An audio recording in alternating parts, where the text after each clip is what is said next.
Sarfaraz food কার্টের ভিতরে প্রবেশ করে ওদের সবার কাছে এসে দাঁড়িয়ে বলল, অর্ডার করেছো তোমরা? নীরা বলল, হ্যাঁ ম্যাচ ভাইয়া করে দিয়েছি। বসো তুমি বড় ভাইয়া। সারফারাজ পিহুর পাশের চেয়ারটা টেনে সেখানে বসে বলল, অনু কোথায়? ওকে দেখছি না যে। ইলমা বলল, ওয়াশরুমে গিয়েছে। একা যেতে দিলে কেন? এত বড় একটা শপিং মল, ওর কাছে তো কোনো ফোনও নেই। দিক হারিয়ে ফেললে সমস্যা হয়ে যাবে।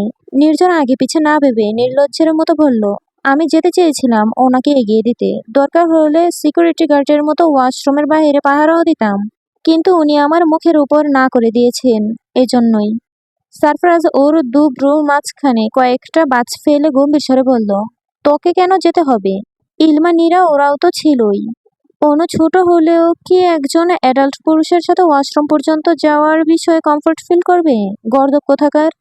বড় ভাইয়ের ধমকে নির্ঝরের মুখ শুকিয়ে গেল। ইলমা বলল, অনু বলল ওনাকে এর আগেও এখানে কয়েকবার এসেছিল, আশপাশটা ওর দেখা আছে, তাই আর জোর করিনি আমিও যাওয়ার জন্য, কিন্তু এখন মনে হচ্ছে আমাদের কারোর যাওয়া উচিত ছিল।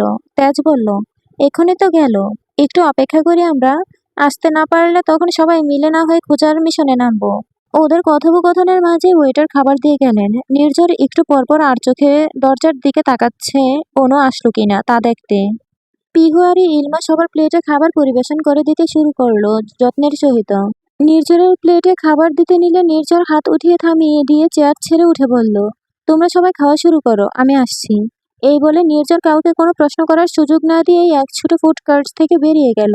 ইলমা বলল, ওনার আবার কি হলো? সারফরাজ বলল, শুরু করো তোমরা, এসে যাবে ও।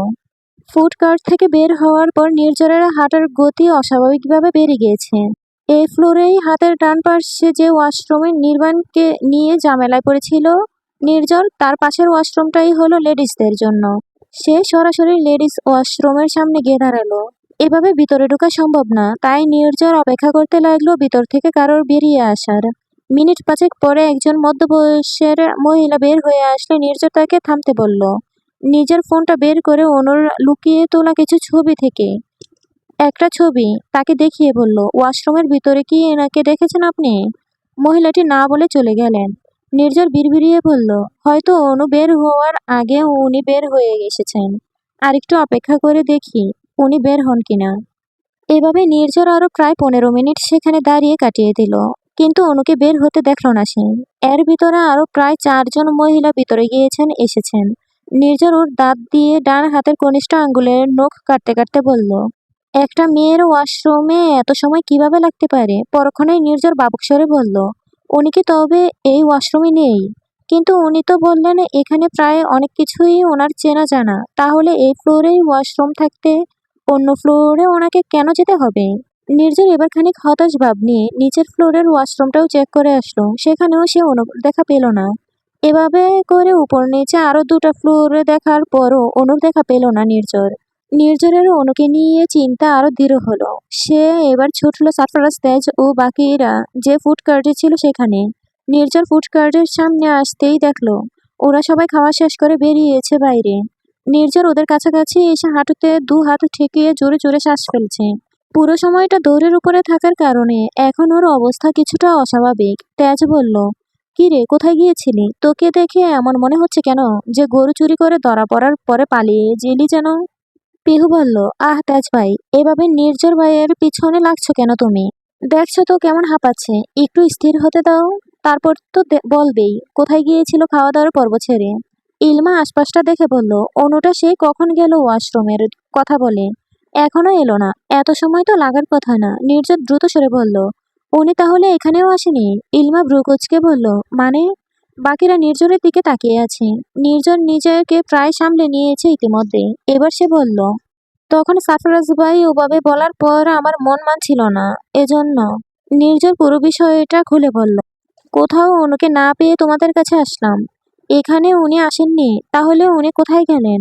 আমার মাথা কাজ করছে না। ইলমা বলল, ও কি তাহলে দিশা হারিয়ে ফেললো? তেজ বলল, সারফরাজ ভাইকে পুরো বিষয়টা জানাতে হবে, আর ইমিডিয়েটলি পুরো মার্কেটে আমাদের ওকে খোঁজা উচিত।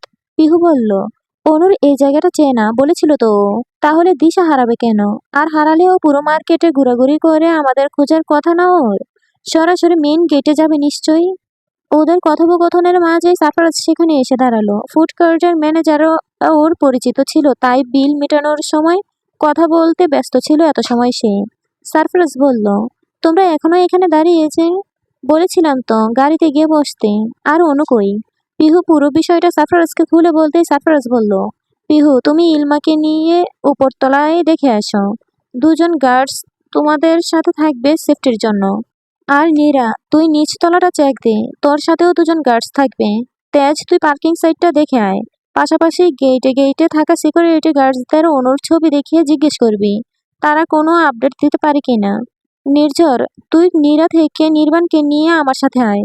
সারফরাজের কথা অনুযায়ী ওরা তেমনটাই করতে শুরু করলো। সারফরাজ নির্ঝরকে নিয়ে সরাসরি শপিং মলের অফিস রুমে চলে গেল।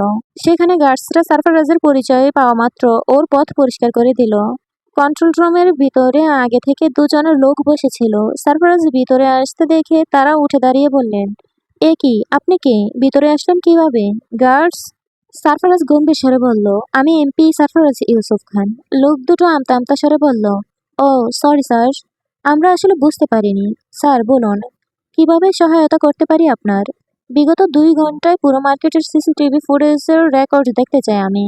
লোক দুটোর মাঝে একজন, ঠিক আছে স্যার বলে ওদের রেকর্ডগুলো দেখাতে শুরু করলো। সারফরাজ বলল, দ্বিতীয় তলার ফুড কার্টের রেকর্ড ও সেই ফ্লোরে থাকা ওয়াশরুম সাইডের রেকর্ডটা দেখান তো। লোকটা সেই রেকর্ডই বের করলেন। সারফরাজ আর নির্ঝর দেখলো অনু ওর কথা অনুযায়ী তখন ফুড কার্ট থেকে বেরিয়ে ওই ফ্লোরের ওয়াশরুমে চলে গিয়েছে।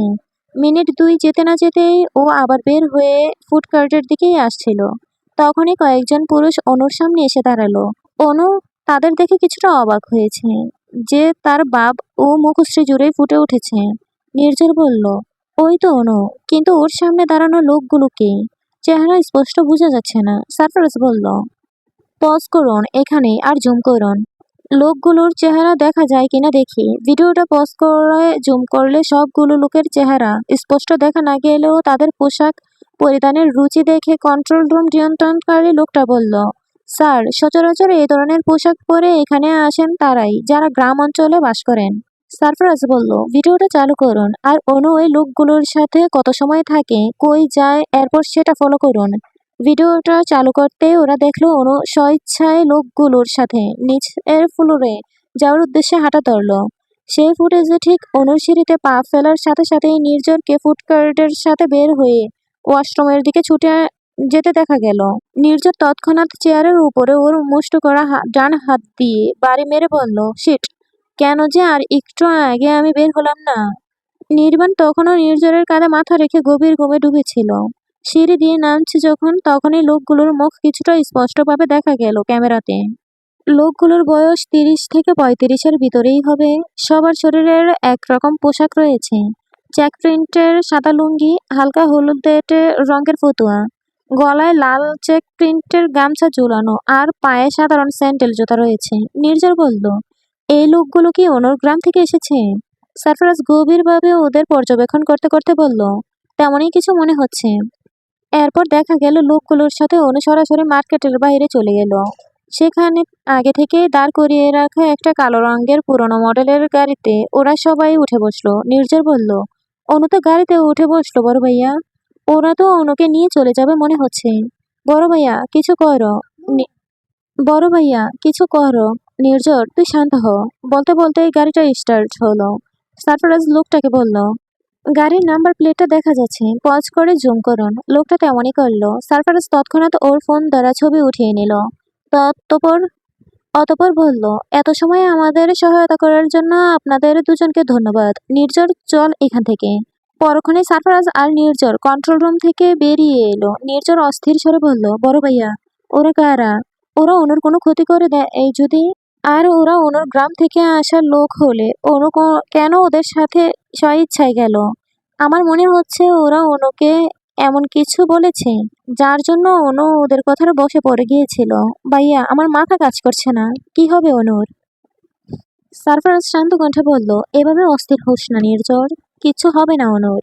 একবার যখন অনুর খোঁজ কিছুটা পেয়েছি আমরা, এবার খুব তাড়াতাড়ি অনুকে আবারও ফিরে পাওয়া সম্ভব হবে। কিন্তু নির্ঝরের মন কোনোভাবেই মানছে না যেন। সারফরাজ ওর ফোন থেকে প্রথমে পিহুকে, এরপর নীরা ও তেজকে কল করে গেটের বাইরে আসতে বলল এক্ষুনি। অতঃপর ওরাও সেদিকে অগ্রসর হচ্ছে। গেটের বাইরে আসা মাত্র তেজ, যে আগে থেকেই ছিল সেখানে, সে বলল, ভাইয়া, অনুর কোনো খোঁজ কেউ দিতে পারেনি। গার্ডসরা বললেন, এমন বয়সের ও চেহারার মিল আছে, শত শত মেয়ে শপিং মলে আসছে আবার বেরিয়ে যাচ্ছে, তাই নির্দিষ্ট ভাবে কাউকে মনে রাখা তাদের পক্ষে সম্ভবপর হয়ে ওঠেনি। তখনই পিহু, ইলমা, নীরা সেখানে উপস্থিত হলে সারফরাজ ওদের সবাইকে অনুর পাওয়া খোঁজ সম্পর্কে অবগত করলো। ইলমা অবাক ও চিন্তা উভয় মিশ্রিত স্বরে বলল, কিন্তু অনু এমনটা কেন করলো? ও তো গ্রাম থেকে পালিয়ে এসেছিল। তাহলে ও কেন ওর গ্রামের পরিচিত লোকদের সাথে করে কোথাও যাবে? সারফরাজ বলল, সেই প্রশ্ন আমাদের সবারই, আর এই উত্তর কেবল অনুর আমাদের দিতে পারবে। তার জন্য অনুকে খুঁজে পাওয়াটা জরুরি। এই বলে সারফরাজ ওপর মহলের লোকদের সাথে কথা বলবে বলে ঠিক করলো। পরিচিত আইজিপির সাথে কথা বলল সে। নির্ঝর আর তেজকে খোঁজার জন্য যেমন প্রসেস প্রয়োগ করছিল তেমনই করলো। আইজিপির হোয়াটসঅ্যাপে অনু চলে যাওয়া ও গাড়ির নাম্বার প্লেটের ছবি পাঠিয়ে দিল। নীরা নির্ঝরের থেকে নির্বাণকে নিয়ে নিয়েছে নিজের কাছে। নির্ঝরকে কেমন যেন দেখাচ্ছে এই মুহূর্তে। সারফরাজ বলল, তোমরা সবাই বাড়ি ফিরে যাও, আমি দেখছি অনুর বিষয়টা। পুরো আপডেট পেলে জানিয়ে দিব। নির্ঝর তৎক্ষণাৎ বলল, বড় ভাইয়া, প্লিজ আমাকে তোমার সাথে থাকতে দাও। আমিও তোমার সাথে অনুকে খোঁজার কাজে থাকতে চাই। তেজ বলল, ভাইয়া, আমি আর নির্ঝর থাকি তোমার সাথে। মেয়েরা বাড়ি ফিরে যাক। সারফরাজ আর না সাধল না। অতঃপর পিহু, ইলমা ও নীরাকে নিয়ে একটা গাড়ি করে চলে গেল। সারফরাজ গার্ডসদের একটা গাড়ি ওদের গাড়ির সাথে পাঠিয়ে দিল। সারফরাজ, তেজ ও নির্ঝর ওর গাড়িতে উঠে বসলো। সারফরাজ নিজেই ড্রাইভ করছে, উদ্দেশ্য সরাসরি আইজিপির অফিসে যাওয়া। এর ভিতরে তেজ, অনু, ইলমার থাকা সেই ভাড়া বাসাতে খোঁজ নিয়েছিল ওর বন্ধু কফি শপের ম্যানেজার জাকির কল করে। জাকির স্বয়ং সেখানে গিয়ে দেখে এসেছে অনু সেখানে যায়নি। নির্ঝরের বুকের ভেতরে তোলপাড় চলছে। কোনোভাবেই সে নিজেকে শান্ত করতে পারছে না। আইজিপির অফিসে আসার পর সারফরাজ ওদের নিয়ে ভিতরে চলে এলো। আইজিপি সারফরাজকে দেখে বললেন, সারফরাজ, আমি এক্ষুনি তোমাকে কল করতে যাচ্ছিলাম। এসেছো যখন ভালোই করেছ। বসো এখানে তোমরা। সারফরাজ, তেজ ও নির্জন আইজিপির মুখোমুখি চেয়ারে বসলো। আইজিপি তার ল্যাপটপটা থেকে প্রজেক্টের সাহায্যে দেয়ালের উপরে পড়া প্রতিচ্ছবির দিকে দেখতে বললেন। ওরা তাকাতেই আইজিপি বললেন, গাড়িটা মেন রাস্তা থেকে বেরিয়ে খুব তাড়াতাড়ি গ্রামীণ এলাকার রাস্তায় নেমে গিয়েছে। আর এটা একটা প্রত্যন্ত গ্রাম এলাকা। এখানে এখনো পুরোপুরিভাবে কারেন্ট ব্যবস্থা পৌঁছায়নি, রাস্তাগুলো সব কাঁচা। তাই সিসিটিভি ফুটেজ কেবল ওই রাস্তায় নামা পর্যন্ত দেখা গেছে। এরপর গাড়িটাকে ট্রেস করা সম্ভব হয়নি। নির্ঝর বলল, এটাই মনে হয় অনুর গ্রাম। অনুকে নিয়ে তাহলে ওরা ওর গ্রামে গিয়েছে, কিন্তু ওই জায়গাতে তো অনুর জন্য একেবারেই অনিরাপদ। সারফরাজ তেজকে উদ্দেশ্য করে বলল, নির্ঝরকে নিয়ে গাড়িতে গিয়ে বস তুই তেজ, আমি আসছি একটু পর। নির্ঝর বলল, কিন্তু ভাইয়া। সারফরাজ বলল, যেতে বললাম তো তোদের আমি। তেজ বলল, চল নির্ঝর। অতঃপর তেজ আর নির্ঝর সেখান থেকে বেরিয়ে গেল। আইজিপি সারফরাজকে বললেন, কে এই মেয়ে সারফরাজ? আমাকে একটু পুরো বিষয়টা খোলাসা করে বলো তো, তাহলে ওকে খোঁজার কাজটা আরো সহজ হবে। সারফরাজ কিয়ৎক্ষণ নিজ ভাবনায় ডুবে রইল। অতঃপর অনুর ছবি আইজিপিকে দেখিয়ে বলল, এই সেই মেয়ে, নাম অনু, বয়স 15 থেকে 16 এর মাঝামাঝি। আমাদের বাসাতেই থাকছে কিছুদিন হলো।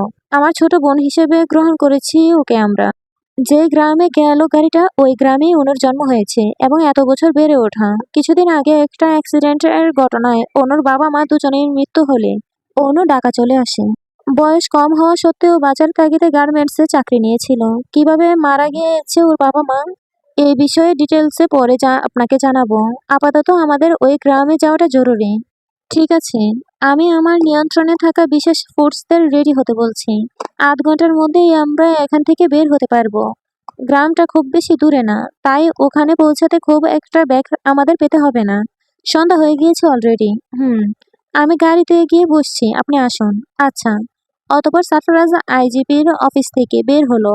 সরাসরি বাইরে আসতেই নির্ঝর আর তেজকে গাড়ির সামনে দাঁড়িয়ে থাকতে দেখে বলল, 8 ঘন্টার ভিতরে আমরা এখান থেকে বের হব। আইজিপি আর স্পেশাল ফোর্স নিয়ে রওনা করবেন অনুর গ্রামের উদ্দেশ্যে।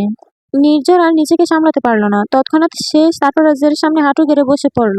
সারফারাজ আর তেজ নির্ঝরের এইরূপ কাজে অবাক হলো। নির্ঝর সারফারাজের 2 পা জড়িয়ে ধরে আকুতি ভরা স্বরে বলল, বড় ভাইয়া, প্লিজ আমার অনুকে তুমি অক্ষত অবস্থায় খুঁজে এনে দাও। আমি ওকে ছাড়া থাকতে পারবো না, আমি সত্যিই পারবো না। নির্ঝরের 2 চোখ দিয়ে অঝরে পানি পড়ছে। এই নির্ঝরকে আজ চেনাই যাচ্ছে না যেন। সব সময় হাসি মজাতে মেতে থাকা, জীবনেকে সিরিয়াস ভাবে না নেওয়া সেই ছেলেটা কিনা আজ একটা 2 দিনে হলো পরিচয় এমন মেয়ের জন্য পায়ে ধরে কান্না করছে ফিরে পাওয়ার জন্য। নির্ঝর বলল, আমার বুকের ভেতরটাতে মনে হচ্ছে সবকিছু ভেঙে চুরে আসছে ভাই। বিশ্বাস করো, আমি যে অনুকে এতটা ভালোবেসে ফেলবো ভাবিনি। ওনার এই কিছু সময়ের জন্য নিখোঁজ থাকা আমার সহ্য হচ্ছে না। কলিজাটা পুড়ে যাচ্ছে আমার। এই যন্ত্রণা সহ্য হচ্ছে না। যদি তুমি ওকে এনে দিতে না পারো তাহলে আমার জন্য এখনই কবর করে রাখো। আমি হাসতে হাসতে সেই কবরে নিজেকে দাফন করতে রাজি আছি, কিন্তু ওনাকে ছাড়া বাঁচতে রাজি নই।